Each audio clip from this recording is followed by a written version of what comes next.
Hello, everyone, and welcome to another episode of the Dr. Music Podcast, where the gentleman sitting with me today has 7 #1 blues albums, a string of #1 mainstream rock singles, 2 Billboard Music Awards, 2 Blues Music Awards, 2 Orville H. Gibson Awards, nominated for 5 Grammys. His album Trouble Is holds a record of being the longest running album on the Billboard Blues Chart.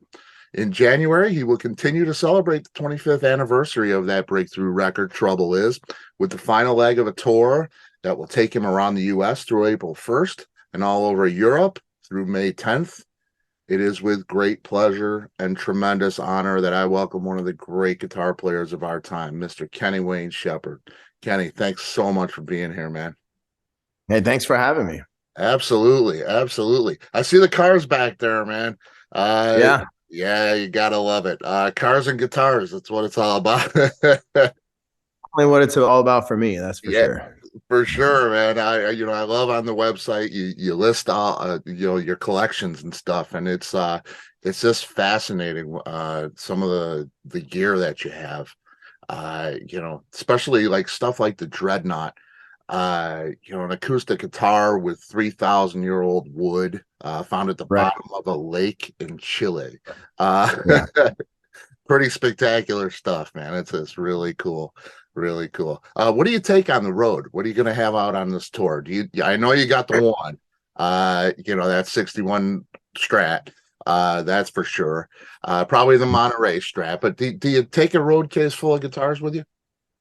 Yeah, I think we've been doing this tour now for most of this year, and we're carrying it on into next year. And I think I'm carrying a little over between 20 and 25 guitars. So, yeah, but a lot of the ones that fans want to see, the 61 Strat, the Monterey guitar, one called Copper Boy that Billy Gibbons named Copper Boy, the Crossroads Strat, my new signature Strat, some of my old signature Strats, the Martin signature acoustic that I did with those guys back in 2000.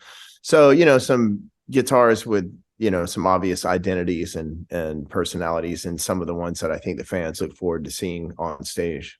Yeah, completely. And you make those things come alive, and it's a thrill, man. It really is. Yeah, you've been doing this a long time. You're super young guy still, but you've been doing this a long time, and started your professional career around 16, right? Um, Yeah. yeah, I mean that's pretty spectacular. And I just spoke with Eric Gales, same kind of thing. He started 15 years old, had his contract in high school. And I think about, I have 2 kids myself. And I think about them at 16 and 15 years old. It's a different life. They had different things going on. Do you ever feel like you went from 15 to 25 and kind of missed that 16 to 18-year-old typical upbringing thing? Well, I definitely didn't have the typical experience of your average 18-year-old or teenager, but I don't think I missed out on anything. If anything, I gained an incredible almost one of a kind experience. So I would not trade it for anything, for sure. But my oldest child, my oldest daughter, is she just turned 15. And yeah, I look at her and I go, wow, by her age, I had formed a band and was doing live concerts, Right. regionally, and was ready to end up signing a record deal with a major record label. So it's pretty interesting perspective to have, and look at my kids growing up, and then reflect on my experience, which was really unique for sure. Yeah, definitely, definitely. And it's great that, you come out of something like that, because we see child actors and things like that who don't do so well and have some troubles. And you make it look so easy, my friend. I got 2 kids myself. I know it's a job. You have this huge career where you're away from home a lot. And your wife, of course, Hannah, the eldest daughter of Mel Gibson. There's a celebrity spotlight on you, and your family, and you have 5 children, which is, incredible, that you put 16 years of marriage. What's the secret? man. I see so many celebrities that don't make it, or there's trouble, and you just make it look so easy. Is there a secret to making all of that work? Well, I think most of it boils down to, my upbringing and, that I was raised in a humble household with good, morals and good roots. And I feel like, I've never let the ego thing go to my head or get carried away with any of that stuff. I mean, I've always, even when I was a kid, I just looked at myself as a guy who loved to play guitar. And I still look at myself as, almost that same kid, just in an adult's body. It's like every night that I'm able to pick up the guitar and people are coming to see me do it, I just feel blessed and thrilled to have that opportunity. And there's no expectation attached to that.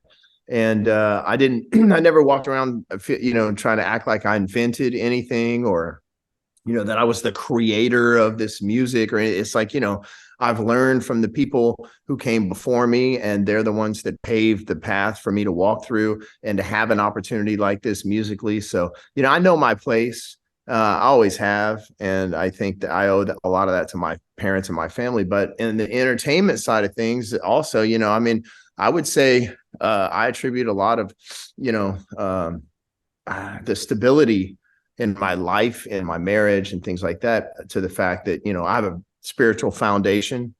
And also, I haven't had any alcohol or any, recreational anything for like 20 years. I was very young when I decided to put that stuff aside. And I think, there's nothing but benefits to that. And there's a lot of people that can testify to that. It's like when you take all of that stuff out of the equation, it's so much easier to focus and be clear headed and to suit up and show up and be on time for things and to execute to your highest ability and all of that kind of stuff. And so, that certainly plays a big factor, I think, in the stability and the success that we've had long term. Yeah. And God bless you for doing that too. And it's great to have you here. Great to have you healthy and doing what you do. I think back to Ledbetter Heights. You're a young kid, so accomplished though. It sounds like you've been doing it for years, and still I listen to that record. I think the same thing. Trouble is, the early records. Is there a change for you? What's the biggest change since the first record? You as a person, sure, but I mean, as a player, the way you write, the way you play, is there a change for you? Well, I think that, there's just been progress. I mean, I think that, my playing has evolved, but the core of who I am as a musician and who I am as a guitar player was already established by the first record. Wow. Now it's just, I'm more accurate. I'm probably a bit faster here and there. I probably have a broader vocabulary with my playing than I did back then. But a lot of it's still the same. I mean, my core approach to music and how I play music and how I play guitar solos and things like that, all of that stuff really hasn't changed that much. It's like I go in with an open mind and I let the music guide me, and I try and play every single note straight from the heart and feel every single note that I put out there to hopefully like stir up some emotion in the people that are listening to it. And that's what I've done since day one. That's what I continue to do today. And the songwriting process really hasn't changed much. I just think maybe we've gotten, evolved with it. Of course, I mean, we wrote some great songs. I mean, on the first record, Deja Voodoo, the first single, number 5 on the rock chart straight out of the gate. So, and then, Blue on Black, obviously we had tremendous success with that. We've had a lot of, top 10, top 5 and number 1 singles at rock radio over the course of my career. So, I just really have figured out early on that like following my instinct and just making the music that I felt inspired to make and following my gut instinct has, wound up putting me in a position to continue doing this. So I just continue to follow that instinct. Yeah. And it's great that you just tuned in right away. As a young kid, you had it all figured out, and that's just crazy, man. It's so cool. You'll be doing Trouble Is on the tour in its entirety. So you go back, you appreciate every single one of those tunes, obviously. and is that the record for someone who hasn't heard your music? Is that where they should start? I got Well, guys that I work with, hey, what's Kenny Wayne Shepherd sound like? What do I play for him? Is that the where I start him? well, I mean, I think it starts where it's either the first album or the second album, both. Okay. But there's tremendous growth between the first album and the second album, and development, and in my music and my writing and my playing and all that stuff, from the first album to the second album. The second album was where I feel I really, found the true identity of the music that I wanted to make. I mean, it started with Deja Voodoo, and Deja Voodoo is not really a blues song, Right. I just wanted to write more than just blues songs. And I also find that it's quite challenging to write a legitimate sounding blues song, Yeah. And so I always thought, and the structure can be limiting. It's like, 1-4-5, shuffle, slow blues. I mean, at a certain point, there's a box, and I always wanted to kind of venture outside of that box. And so we ended up taking blues as the foundation of the music, and then taking all these other musical influences and genres that I grew up listening to and grabbing from them, and then kind of creating this hybrid between blues and rock. Or, as I've gotten older, we've even reached out to, some more. I mean, I grew up listening to everything from country to rock and blues and gospel and funk and, just everything. So we've kind of taken a little bit from all of that stuff over the years and written many different songs, with blues always being the foundation.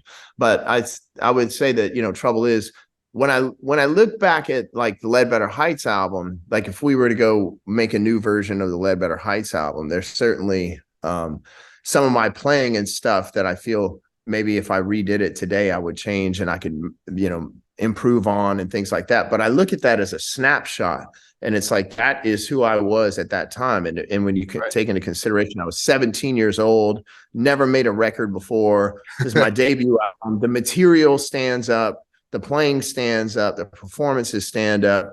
But when you look at the Trouble Is album, it's all of that and then some, really. I mean, the songs just have, go so much further, and it all sounds so relevant today. Like this whole record, we could go well, I mean, wish we did, we re-recorded their album, but this could be a new album put out today, and it would be just as current sounding, just as relevant as it was 25 years ago.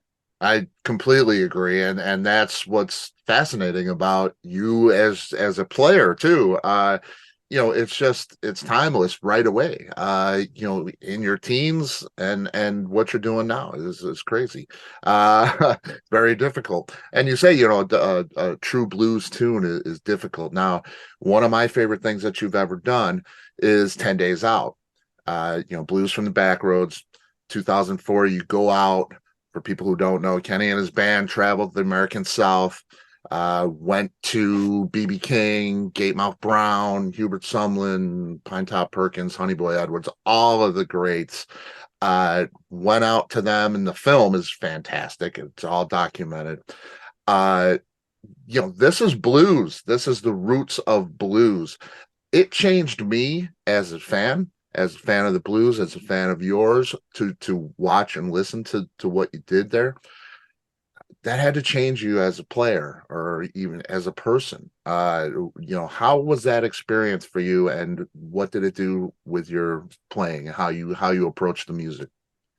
Well, I mean, that whole project was a labor of love. That was done out of complete adoration and respect for the blues genre and the community and the musicians, who came before me. And obviously the experience was an incredible one, playing with all these musicians. But, I was taking the opportunity. I had a platform, I had a fan base. And what we did is, throughout that movie and that experience, like we went to some household names like, B.B. King and, Pinetop Perkins and the guys from Muddy's band, or Hubert Sumlin and the guys from Helen Wolf's band.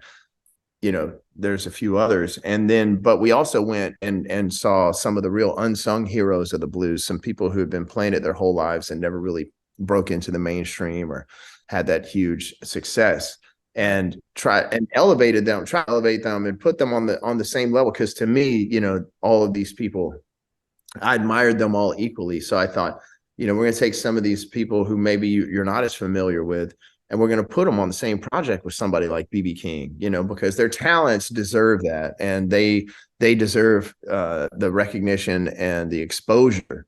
And so it was an amazing experience. The whole thing was done spontaneous. It was all live. Like, a lot of research went into it beforehand. Like, I went through and I chose the artists we were going to feature, and then I went through their catalogs and chose the songs that I wanted to do, and also made sure that they had written those songs so that they would get the publishing income from that, from it being on the record. And so, I was like, okay, I want this artist and this song. But we went into town and we rolled in with like a bus full of recording gear and another bus with a film crew. And we just set up, and we never played any of this stuff. It was totally unrehearsed, and we just played it on the spot. But, we had double trouble. We had Chris Layton and Tommy Shannon for a rhythm section. And, it's like, I mean, we were locked and loaded and ready to go, and with guys with a lot of experience, and made an incredible movie and an incredible album that was a companion to the movie. And it's a historical piece for the genre. It really is. It was really important. And when we released it, I think there was already, I don't even remember. There was more than a few of them had already passed away before we even were able to release it. And now I think the overwhelming majority of them are no longer with us. And for some of those people, it was their last recorded performances. So, we documented history, and we preserved some of these people's legacies, with that project. No doubt. And it's so special. Like I say, it changed me as a listener and a fan for sure. Just a tremendous, tremendous project. Been 3 years since The Traveler. You got a new single, cover of Dylan's Ballad of a Thin Man. Will we hear that on the tour? You're going to break that out. And do you have another record scheduled? Yeah, we do. So we haven't been playing Ballad of a Thin Man, but now that it's out there, maybe we should. Maybe we should add it to the set. Sounds great. So, yeah.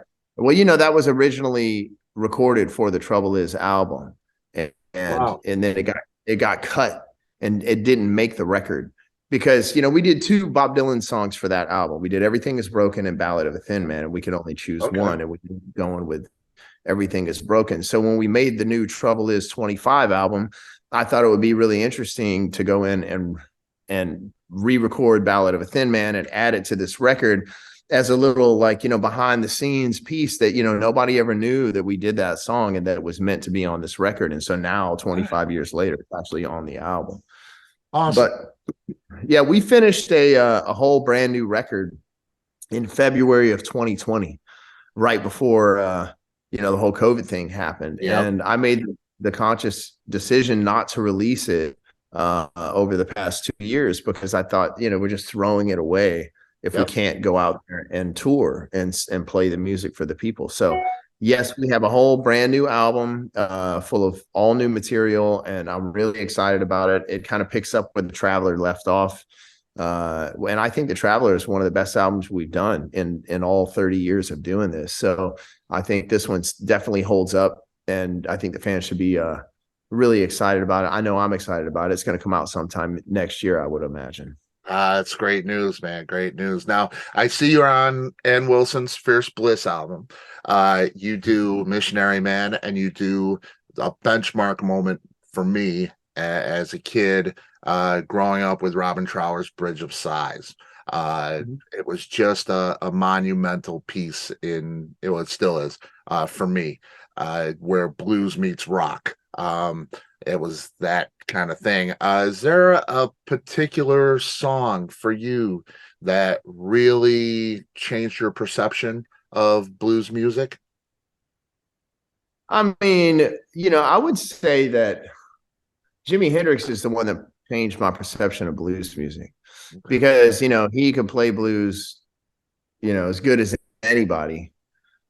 And the blues was most definitely the foundation that he built his music off of, but he was able to take music in so many different directions and create something so unique in his playing and his songwriting and stuff. And so, I mean, Voodoo Child is like a perfect example. I mean, that's like, that's kind of like if you break it down, it's like a Muddy Waters riff, that's been sped up. It's like, what's that song? I think it's called Catfish Blues or something like that.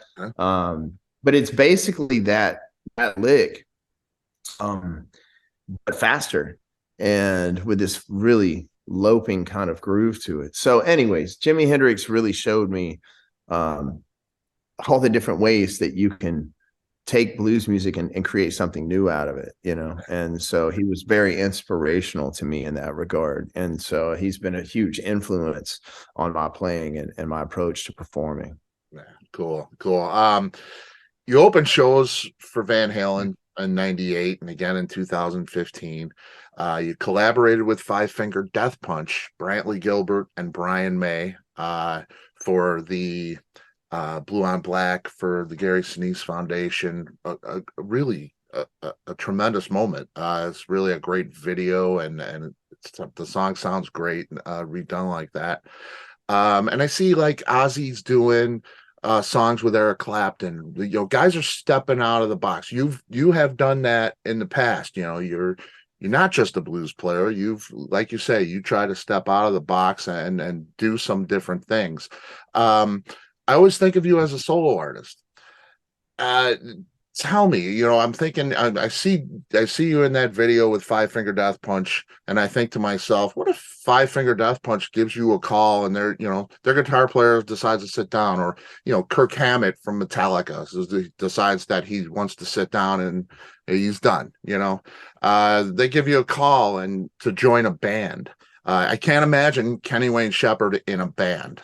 You've always been a solo artist, but when I see you there in that video, I think, wow, how cool would that be? Is that something that you would entertain if you got a call about, joining a band like that? Is that something you would entertain?